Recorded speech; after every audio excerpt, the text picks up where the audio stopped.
Hello students, देखिए MCC की जो वेबसाइट है उस पर आपने रजिस्ट्रेशन किया और कोई गलती हो गई, कुछ भी गलती है। कई बार इस तरह की भी गलतियां सामने आ रही है कि बच्चे ने कहा हमसे जो एम्स कोटा था वो टिक करना भूल गए, बाद में जब चॉइस फिलिंग करने लगे तो वहां पे नाम ही नहीं आ रहा है। और ऐसी जो भी आपने गलतियां की है उसे सही करने का एक मौका दे दिया है एमसीसी ने, लेकिन एक ही बार आप उसको सही कर सकते हैं। समझ लीजिए ढंग से प्रोसेस क्या है। ये एमसीसी की वेबसाइट है भाई, इस वेबसाइट के ऊपर आपको जाना है और जैसे ही आप खोलेंगे लिखा हुआ आ जाएगा यहाँ पे द रीसेट और registration unlocking facilities available now. ठीक है, यहां पे लिखा हुआ आ गया ये लाइन।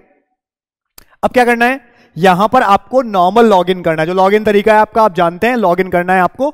जैसे ही आप लॉगिन करेंगे आपको ऑप्शन जो मिलेगा लॉगिन करते ही ये आपका सामने लिखा हुआ आ जाता है कि कितनी अवेलेबल चॉइसेस हैं। ये फॉर एग्जाम्पल एक स्टूडेंट है जिसने केवल AIQ टिक किया, इसलिए 310 अवेलेबल चॉइसेस है, MBBS प्लस BDS उसके पास। उसने जो एम्स था उसको टिक नहीं किया। अब उसके पास मौका क्या है, वो आएगा और ये लेफ्ट साइड में जो आपके लिखे हुए हैं यहां पर आपको रजिस्ट्रेशन अनलॉकिंग का ये एक ऑप्शन मिल जाएगा। रजिस्ट्रेशन अनलॉकिंग, रजिस्ट्रेशन अनलॉकिंग पे जाकर के आपको क्लिक करना है।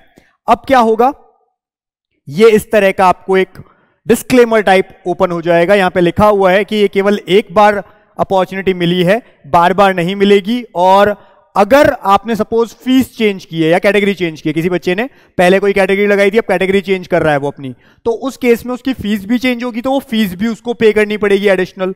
अगर कैटेगरी नहीं है, केवल चॉइस फिलिंग या इस तरह की कोई चीज है तो बिना फीस के हो जाएगी। तो यहां लिखा हुआ है अगर कोई चार्ज एप्लीकेबल हुआ तो वो फीस भी लगेगी। और इस तरह से आप एक बार केवल चॉइस मिली है, अब गलती कर दी तो उसके बाद नहीं होगा। ये आप एग्री करते हैं इस पे जाकर के। जैसे ही आप एग्री करते हैं नेक्स्ट पे आप आ जाते हैं, इस तरह का लिखा हुआ आता है आर यू श्योर, कि क्या आप सही में अनलॉक करना चाहते हैं अपने रजिस्ट्रेशन को।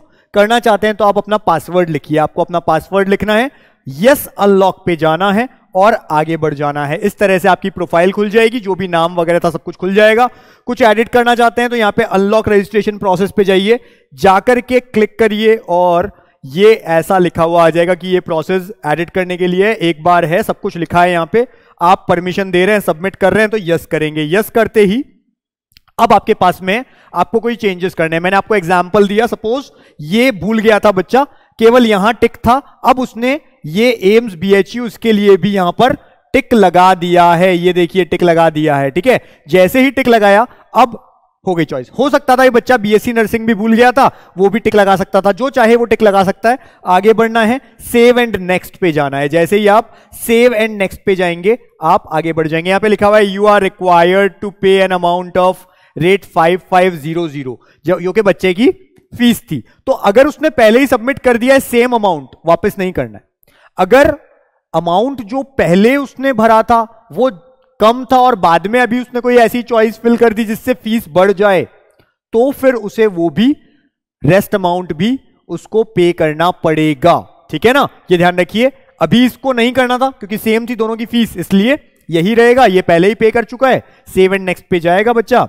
आगे आ गया, लिखा हुआ आ गया है कि भाई आपने ये दोनों चीजें आगे सेलेक्ट करनी है, सेलेक्ट कर दिए आपने और ये आपके पास में आ चुका है। पहले केवल यही लिखा हुआ आ रहा था, अब ऑल इंडिया कोटा भी लिखा हुआ आ गया या ओपन सीट भी लिखी हुई आ गई, क्योंकि आपने वो भी सेलेक्ट कर लिया है। ठीक है, तो ये एक तरीका है।